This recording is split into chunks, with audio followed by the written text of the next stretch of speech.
La chose qui est curieuse, c'est d'en parler 50 ans après, puisque quand on a commencé, on n'a vraiment pas cru que ça se déroulerait de pareille manière. Donc c'est une bande dessinée qui fait maintenant partie plus ou moins des classiques de la bande dessinée.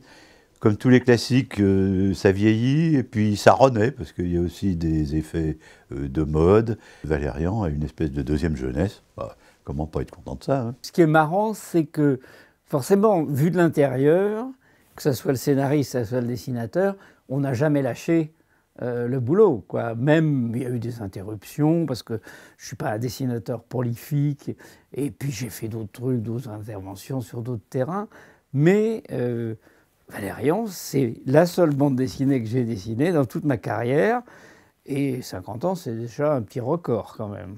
Je pense qu'il y avait dès le départ une certaine modernité dans Valérian. Valérian s'est voulu une bande dessinée humaniste, tout simplement, parlant des problèmes très concrets de la Terre. D'ailleurs, Valérian 2010, c'est pas tout à fait Valérian de 1970. Le monde a changé, donc Valérian a changé aussi. Mais fondamentalement, la démarche de Valérian, c'est assez loin du fantastique, où tout se passe sur un mode assez arbitraire. C'est comme ça, on ne sait pas pourquoi. Le mystère fait partie du charme. Non, Valérian, c'est une BD réaliste.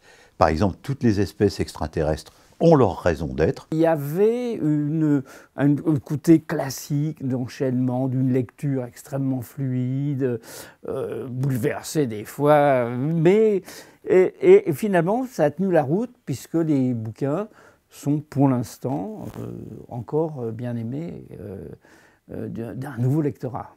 Et il y a un côté ethnologique, historique, sociologique dans Valérian, qui fait que je crois qu'on peut rester dessus pendant pas mal d'années et toujours trouver des choses qui évoquent des situations qui nous intéressent.